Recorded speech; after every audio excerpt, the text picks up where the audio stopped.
I stepped off the plane with my mom and looked around. You don't remember much with the 5-year wait between visits. At the time I pondered why. But Mom didn't answer. She just walked on and occasionally noted out the obvious in that way that parents do when you're 5 years old. I saw him and immediately noticed him out from all the rest of the bearded pedestrians and let out a big "Dad!" Mom walked behind, unmoved by his appearance, and once again I questioned the act of rudeness, but quickly lost interest and embraced a big hug from my dad. We rode in a car driven by my grandpa, and it just came to me that I had never thought of my other family. Then again, there was only around 5,000 miles of barren water between us. I received the occasional mail, but was always more focused on what might be inside those letters. I also noticed Mom, Dad, and even Rob, my stepdad, were not talking. I wondered once again, why? I walked around questionably and noticed a room full of what seemed to be toys. I walked swiftly towards the pile, then heard a just hello from my Auntie Emma, who I recognized immediately from her visit to Cayman, and ran to receive my hug. After meeting the rest of my family, my dad took me to the beach with my cousin Ben and Auntie Margie, who I also called Mar. Our trip to the beach soon became questionable when my dad realized I didn't have any swim shorts, but my Auntie Mar quickly found a solution to the conflict.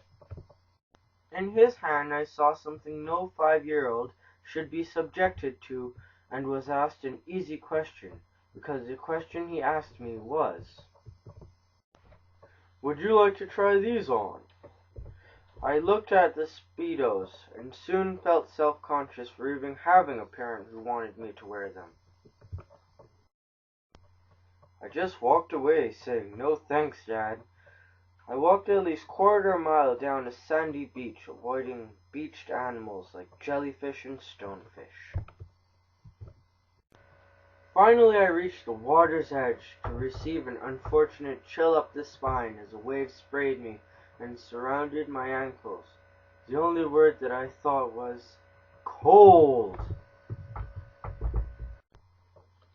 I ran back like a frightened cat, dodging a minefield of jellyfish and tourists.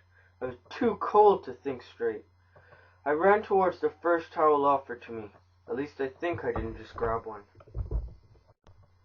Dad and Auntie Margie decided it was time to go home, which I agreed with entirely. Ben, on the other hand, wasn't as ecstatic about our plan, but he warmed up after a while. A couple of days later, Dad thought of fishing, and being happy and hyper from a chocolate bar previously that day, I couldn't say no. By the time we got there, I couldn't stay still, due to the happiness of finally getting out of the car. I grabbed a rod without any haste, but to my disappointment, the fishing spot seemed small. Dad explained to me that every water hole connected like a labyrinth beneath our feet. I touched the water and it felt like the blood in my fingers ceased to flow. Dad also exclaimed that the water was extremely cold, but it's okay for the fish because they have a special chemical in their blood, which I already knew. I ran dangerously close to the edge of the pool and almost slipped in. My blood ran cold just thinking about the immense pain I would feel. Then I thought about what the labyrinth would look like. I resumed fishing for small guppies and minnows, all in vain, of course. Then I felt a pull. I shouted out, but the adults were too slow to be a part of the situation. I reeled the line in to get a fish!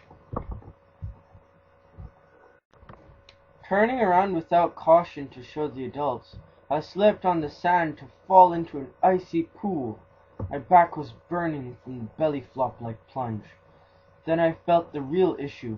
The water sucked me in like a grandparent giving you a hug you just don't want to receive.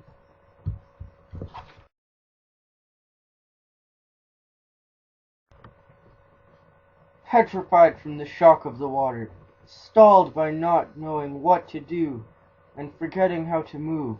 I sank like an anchor to the bottom of the pool, only to turn my head and notice a dark, empty space all around me.